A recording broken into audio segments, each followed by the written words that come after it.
Всем привет, это снова я.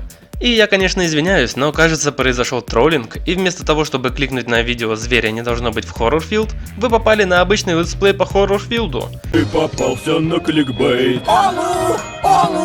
Ты попался на кликбейт, глупый дурачок. Посмотрите-ка на этого бота. Ох, ну тупой. Ладно. На самом деле до такого формата я еще не дорос. Более того, на повестке дня другая тема. Зверь, он же оборотень. Тот самый зверь, которого разработчики обещали нам аж с самого января. Ну, точнее, не разработчики, а человек, который администрировал группу Horrorfield ВКонтакте. Там сейчас удалены все записи, но... интернет помнит. Интернет все помнит. Но прошли недели, прошли месяцы, а никакого зверя мы так и не увидели. И я знаю почему. Потому что зверя не должно быть в Horrorfield. И я могу доказать это с моей обычной безупречной логикой. Что нам известно об оборотнях? Это существо, способное менять свой облик магическим путем, превращаясь из человека в другое существо, растение или предмет, и наоборот. Так как разработчики Horrorfield из России, то давайте посмотрим на способности русских оборотней. Они могут обратиться не только в животное, но и кусок палки, капну сена, клубок и камень. Занятно, правда? Только вот зверь из Horrorfield способен обратиться только в человека, а значит такой оборотень абсолютно не вписывается в истинно русскую трактовку подобного существа. И это мой первый аргумент, почему оборотня не должно быть в Horrorfield. Но если оборотень не русский, то очевидно, что за идею взято американское воплощение оборотня. Что ж, давайте посмотрим. Зачастую оборотень – это человек, зараженный другим оборотнем, который не способен контролировать свое собственное превращение, то есть он является обращенным.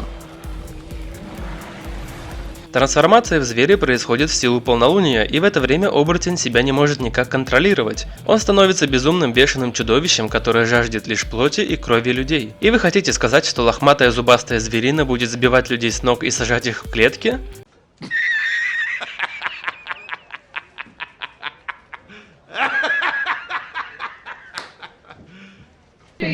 Нет, оборотень не будет заниматься такими глупостями и просто съест выжившего, попавшего ему в лапы. А значит, никаких перетаскиваний в клетку, никакого спасения сурва. Следовательно, вся система Horrorfield с клетками и ключами выпадает из геймплея и по сути ломает всю игру. Нет, но вы же не думаете, что бешеный здоровенный волк будет сажать человека в клетку и охранять его? Это глупо, и это второй аргумент за то, что зверя не должно быть в Horrorfield. Но что, если оборотень в нашем случае не теряет рассудок и действительно способен управлять своими действиями? В таком случае он является не обращенным оборотнем, а демоном, который изначально являлся оборотнем и не подвергался какому-либо воздействию. Но в таком случае разве выживший, получивший травму от оборотня, не должен сам стать оборотнем? По логике должен, но что будет в итоге? Это уже не игра про то, что надо посадить выжившего в клетку, а игра про то, что надо обратить в оборотней других выживших? Звучит бредово, не так ли? А если принять во внимание то, что обращенные оборотни не контролируют себя и более того зачастую пытаются убить того оборотня, который обратил их в чудовищ, ведь это единственный шанс для обращенного оборотня снова стать человеком, то игра и вовсе превратится в черт знает во что. И серьезно, разве этот персонаж не тащит за собой огромную цепочку потусторонней чуши? Ведь если есть оборотни и призраки, то где-то есть и демоны, и ангелы, и темные и светлые боги. И все это огромное информационное пространство мистики как-то будет уживаться в такой маленькой игре, как Horrorfield? Не думаю. И это третий аргумент, почему зверя не должно быть в Horrorfield. Знающие люди меня поправят, но ведь оборотнем можно стать не только из-за укуса, но и из-за проклятия. В Horrorfield разве что культист кажется более-менее способным мистиком, который, может быть, смог бы провернуть такое дело. Но зачем это культисту? Очевидно, что культист сумасшедший сатанист, который ударился головой, и ему вообще не уперлось создавать какого-то там оборотня, который с ним никак не взаимодействует и будет лишь забирать его жертв. Опять же, в чем мотив зверя? Культист приносит выживших в жертву в клетках, мясник просто рад их помучить, а зачем волку дожидаться, пока выжившие умрут в клетке? Как видите, никакой логики в этом нет, и это четвертый аргумент, почему зверя не должно быть в Horrorfield. Факт. Оборотни – это существа, наделенные огромной яростью и внушительной физической силой, и это снова ломает механику игры Horrorfield.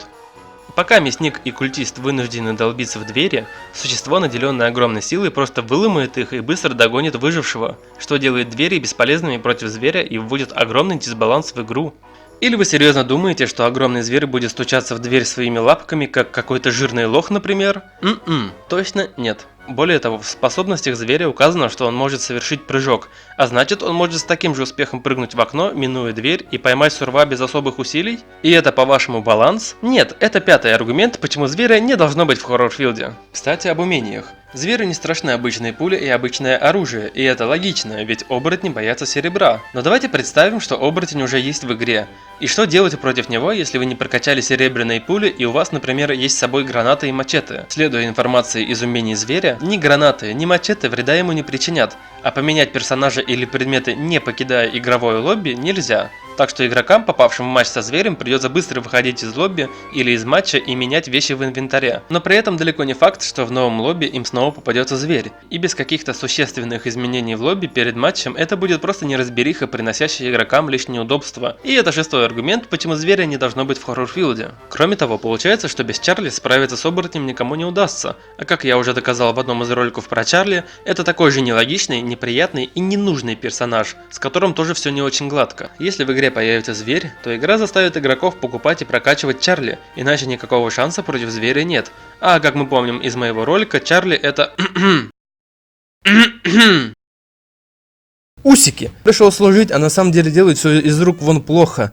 Какой смысл играть за этого персонажа, если он даже нормальный полицейским не стал? Отрицательный персонаж, да даже мясник рядом с Чарли смотрится намного симпатичнее. Ни рыба, ни мясо, злоупотребляет своей властью и еще остался в прошлом веке. Даже разработчики, видите, не добавили его в игру, добавили ему огромную цену, а когда ты его купишь, то у тебя будет просто модель Джека, по-моему, я не знаю, что там будет, потому что я не интересовался Чарли. В принципе, логично. Следовательно, это уже седьмой аргумент, почему зверя не должно быть в хоррор-филде.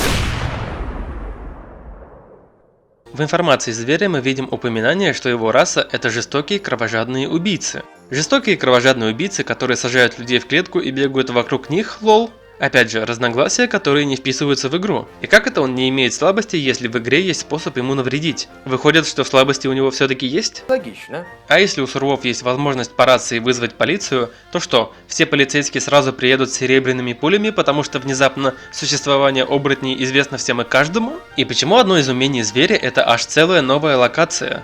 То есть, чтобы поиграть на новой локации, надо обязательно, чтобы в игру попал прокачанный зверь, а иначе никак? У Чарли, кстати, есть такое же умение, открывающее полицейский участок. И у Призрака тоже. Почему другие персонажи не имеют такой опции?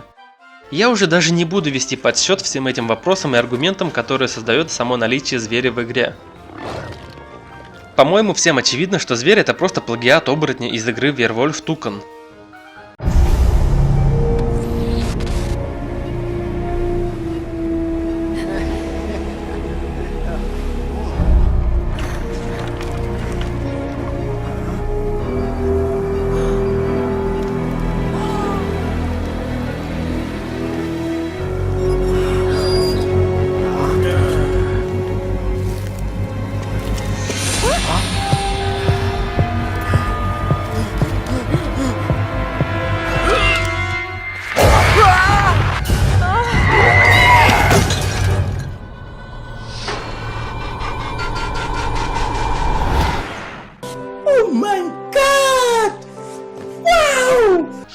Хитро. Мало того, что, видимо, в случае превращения его штаны также магически остаются на нем, как на Халке.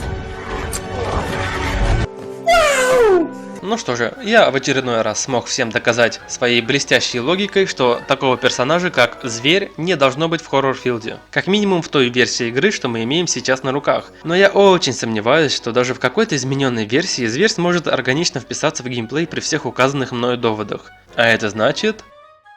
Пока!